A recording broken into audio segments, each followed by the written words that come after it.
ወደ አንድነት ለመምጣት በወታደራዊ ጉዳይ ላይ ተስማምተን ጨርሰናል። አሁን ሁለቱ ድርጅቶች የሚያደርጉት ድርድር አለ።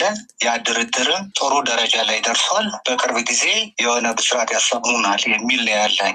የፋኖ ኃይሎች ወታደራዊ አንድነት ተገንብቶ ማለቁን የፋኖ ኃይሎች መሪዎች አስታውቀዋል። በፋኖ ኃይሎች አንድነት ዙሪያ የሚቀረው ስራ የፖለቲካ አንድነቱን መፍጠር ስለመሆኑም ተናግረዋል።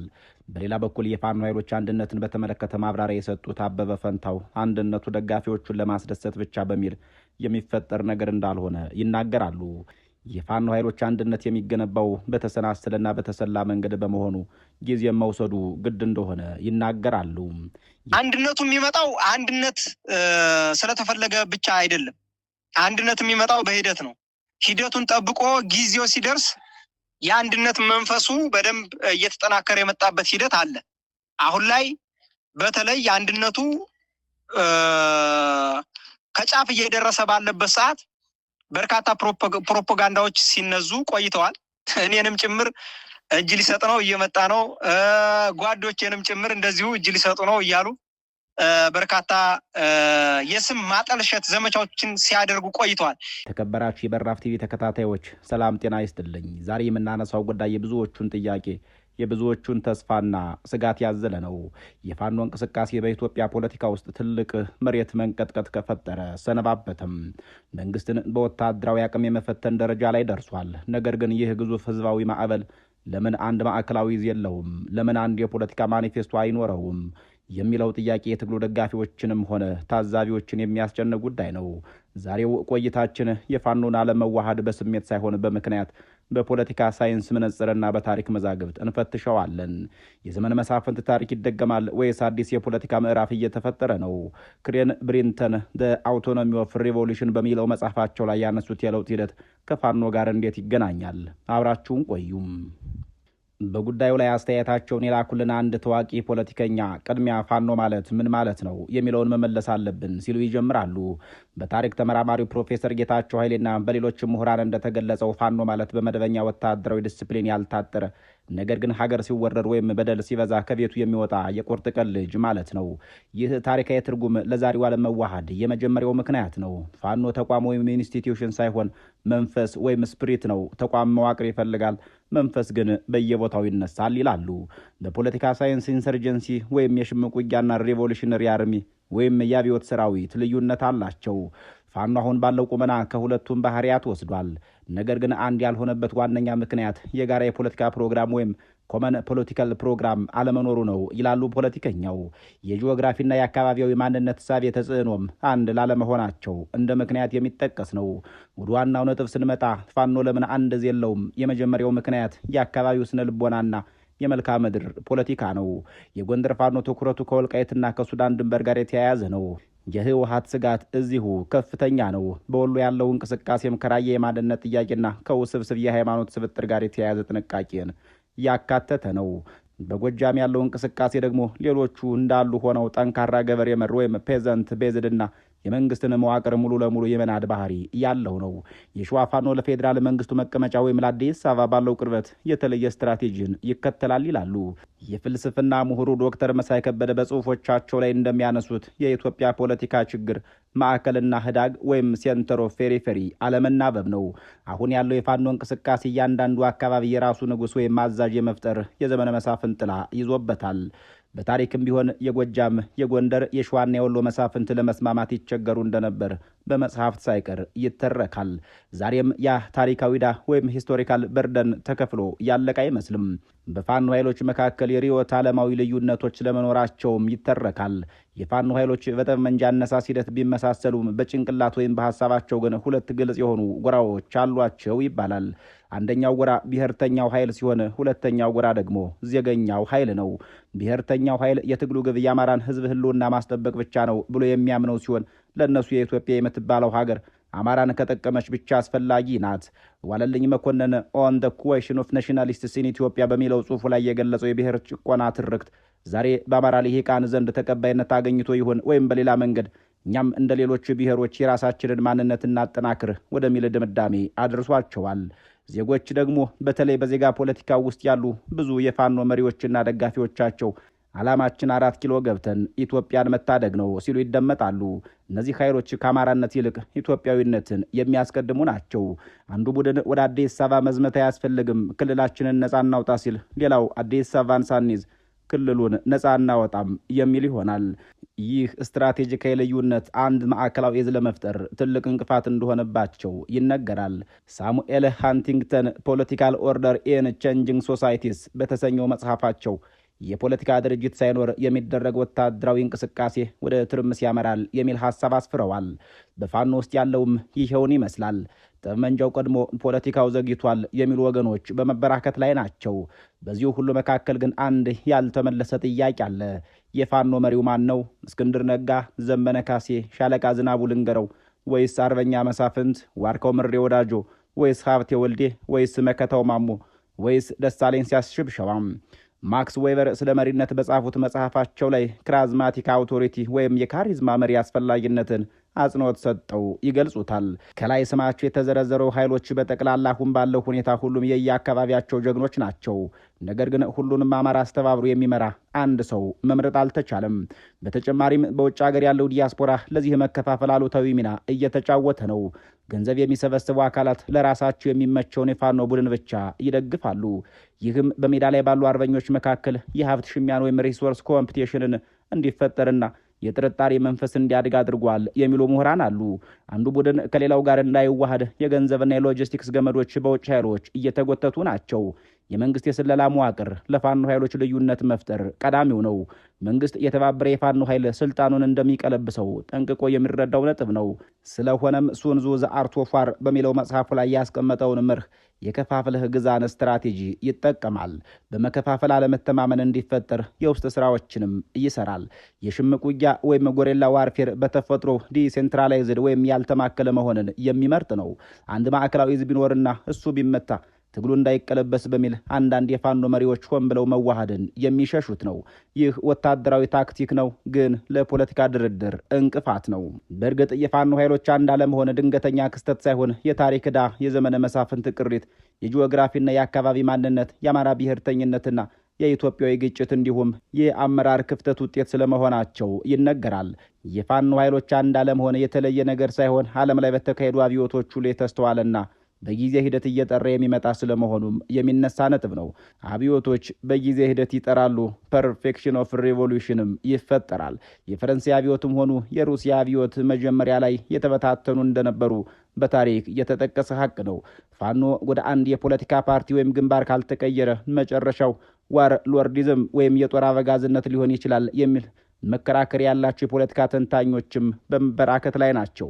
ይህ ከላይ የተባለው በጠቅላላ የፋኖ ኃይሎች አንድ አለመሆን ፖለቲካዊ ምልከታው ነው። የፋኖ ኃይሎች አንድ አለመሆን ምሁራዊ ምልከታውን ደግሞ ቀጥለን የምንመለከተው ነው። የፋኖ ኃይሎች አንድ አለመሆን ላይ የተለያዩ ምሁራኖች ምን ይላሉ? የፋኖ ኃይሎች መሪዎች ራሳቸውስ ምን በማለት ላይ ናቸው? የፋኖ እንቅስቃሴ በኢትዮጵያ ፖለቲካ ውስጥ ዘ ብላክ ስዊን ኢቨንት ወይም ያልተጠበቀው ክስተት ተብሎ ሊወሰድ የሚችል ነው። አንድ ታላቅ ህዝባዊ ማዕበል፣ መንግስትን የመገዳደር አቅም ያለው ኃይል ለምን ወደ አንድ ማዕከላዊ ፖለቲካና ወታደራዊ ተቋምነት ወይም ሚሊተሪ ኢንስቲትዩሽንስ ለመቀየር ተሳነው? ብዙዎቹ መልሱን በግለሰቦች ጸብ ወይም በሴራ ፖለቲካ ውስጥ ይፈልጉታል። እንደ ፕሮፌሰር ዶናልድ ሌቪን ያሉ ጸሐፍት ዋክስ ኤንድ ጎልድ በተሰኘ መጽሐፋቸው ላይ የገለጹት የአማራ ባህል ግለሰባዊነት ወይም አማራ ኢንዲቪዥዋሊዝም ለዚህ መበታተን አስተዋጽኦ አለው ወይስ ችግሩ የዘመናዊ ሽምቅ ውጊያ ወይም ኢንሰርጀንሲ ዌርፌር ባህሪ ነው? ቀጥለን የምንመለከተውና ምላሽ የምናሰጥበት ነጥባችን ነው። በጉዳዩ ላይ ምሁራዊ አስተያየታቸውን የሰጡን አንድ የአዲስ አበባ ዩኒቨርሲቲ የማህበረሰብ ሳይንስ ሊቅ የአማራ ማህበረሰብ አደረጃጀት በታሪክ ቨርቲካል ወይም ከላይ ወደ ታችና ሄራሪካል ወይም ተዋረድን የጠበቀ ቢመስልም በውስጡ ቅን ጠንካራ የሆነ ኢግላትሪያሊዝም ወይም እኩልነትን የመፈለግና ለባለስልጣናት ያለመገዛት መንፈስ ያለው ነው ይላሉ። ታዋቂው የታሪክ ምሁር ፕሮፌሰር ተሻለ ጥበቡ ዘ ሜኪንግ ኦፍ ሞደርን ኢትዮጵያ በሚለው ስራቸው የአማራ ገበሬ ለመንግስት ያለው ታማኝነት ሁኔታዊ ወይም ኮንዲሽናል መሆኑን ያስረዳሉ። መንግስት በደል ሲፈጽም ገበሬው ወደ ጫካ በመግባት የራሱን የጎበዝ አለቃ ይመርጣል። የጎበዝ አለቃ ስልጣን የሚመጣው ከህዝቡ እንጂ ከመደበኛ ሹመት አይደለም ይላሉ። ዛሬ የምናያቸው እያንዳንዱ የፋኖ መሪም ሻለቃም የሆነ አርበኛ በየአካባቢው ህዝብ የተመረጠ ዘመናዊ የጎበዝ አለቃ ነው። እነዚህ መሪዎች ለአንድ ማዕከላዊ ዕዝ ለመገዛት ባህላዊ የነጻነት ስነ ልቦና ይፈታተናቸዋል። ማንም በራሱ ግዛት ላይ የበላይ እንዲመጣበት አይፈልግም እንደማለት ነው። ይህ ሎካሊዝም ወይም አካባቢያዊነት የፋኖ ጥንካሬም ድክመቱም ነው ይላሉ። ሁለተኛውና ወሳኙ ነጥብ ከጠመንጃው ጀርባ ያለው ፖለቲካው ማን ነው የሚለው ነው። ሳሙኤል ሃንቲንግተን ፖለቲካል ኦርደር ኢን ቼንጂንግ ሶሳይቲስ በተሰኘው መጽሐፋቸው ላይ የፖለቲካ ተቋማት ሳይጠናከሩ የሚደረግ የህዝብ ተሳትፎ ወደ ትርምስ ወይም ዲሰይ ያመራል ሲሉ አስፍረዋል። የፋኖ ችግርም የሚነሳው እዚሁ ላይ ስለመሆኑ የሚተነትኑ ምሁራኖች በርካቶች ሆነዋል። በአማራ ክልል ጠንካራና ህዝቡን ሙሉ ለሙሉ የወከለ የፖለቲካ ፓርቲ ወይም ቫንጋርድ ፓርቲ አለመኖሩን አስቀድመው የብልጽግና ፓርቲ ቅቡልነቱን አጥቷል። ተቃዋሚ ፓርቲዎቹም ቢሆኑ አቅማቸው የተዳከመ ነው። ስለዚህ ፋኖ የተነሳው ያለ ፖለቲካ አባት ወይም ፖለቲካል ኦርፋን ነው ማለት ይቻላል ይላሉ። በተለመደው የአብዮት ታሪክ ለምሳሌም በህወሓትና በሻዕቢያ ታሪክ መጀመሪያው ፓርቲ ይመሰረታል፣ ቀጥሎ ሰራዊት ይገነባል። በፋኖ ግን ሂደቱ የተገላቢጦሽ ነው። ሰራዊቱ ቀድሞ ተገነባ፣ ፖለቲካው ግን አሁንም የለም ይላሉ። ይህ ሪቨርስ ኢቮሉሽን ወይም የተገላቢጦሽ የለውጥ ሂደት አንድ የፖለቲካ ፕሮግራም ቀርጾ ለመንቀሳቀስ አስቸጋሪ አድርጎታል የሚሉት ምሁሩ ያለ ፖለቲካ ፕሮግራም ደግሞ አንድነት አይመጣም ባይ ናቸው።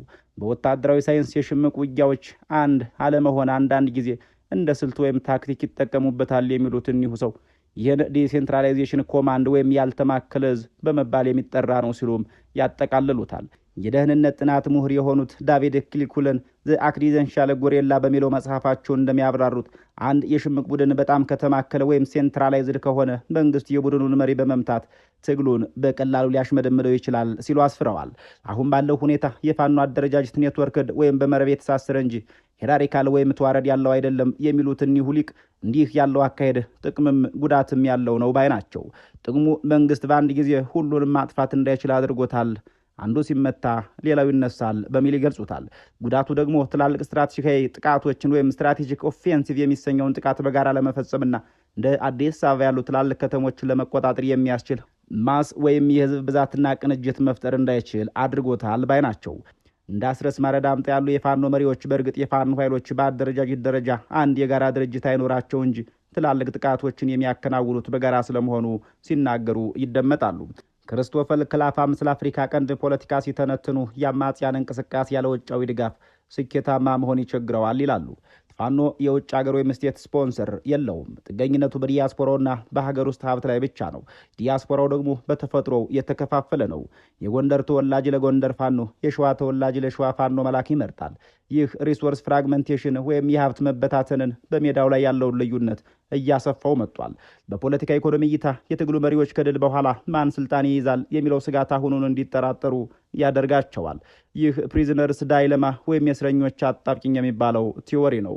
ሁሉም ከተባበሩ ያሸንፋሉ፣ ነገር ግን አንዱ ክዶ ስልጣን ቢይዝስ የሚለው ፍራቻ ሁሉም በተናጠል እንዲጠይቀው፣ ሁሉም በተናጠል እንዲቆሙ አስገድዷቸዋል ይላሉ። የማህበረሰብ ሳይንስ ምሁራኑ አክለውም እንደ አካዳሚክ ትንታኔ የፋኖ እንቅስቃሴ ወደ ቀጣይ ምዕራፍ ለመሸጋገር 3 ነገሮችን ማሟላት አለበት ባይ ናቸው።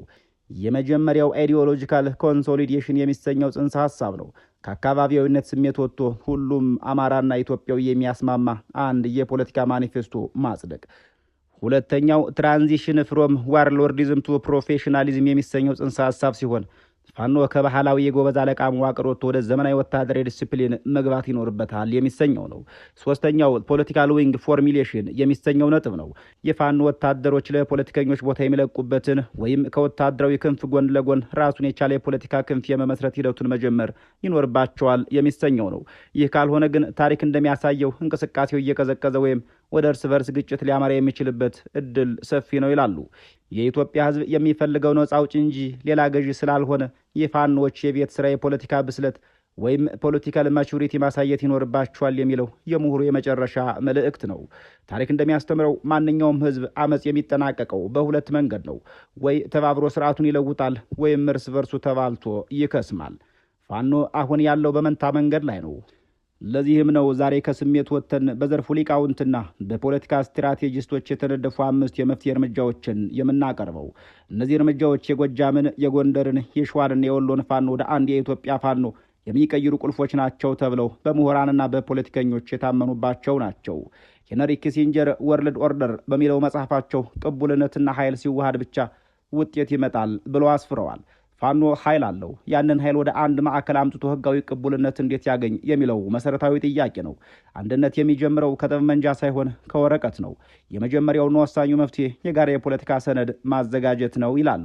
በፖለቲካ ምሁራን እይታ በፖለቲካ ሳይንስ ሚኒመም ኮመን ፕሮግራም የሚባል ጽንሰ ሀሳብ እንዳለ የሚጠቅሱት ምሁሩ ይህ ማለት ሁሉም ቡድኖች በሁሉም ነገር መስማማት የለባቸውም ማለት ነው። ነገር ግን በሶስት መሰረታዊ ነጥቦች ላይ መስማማት ግዴታቸው ነው ይላሉ። የሽግግር መንግስት ቅርጽ ቀዳሚው መስማሚያ ነጥብ ነው።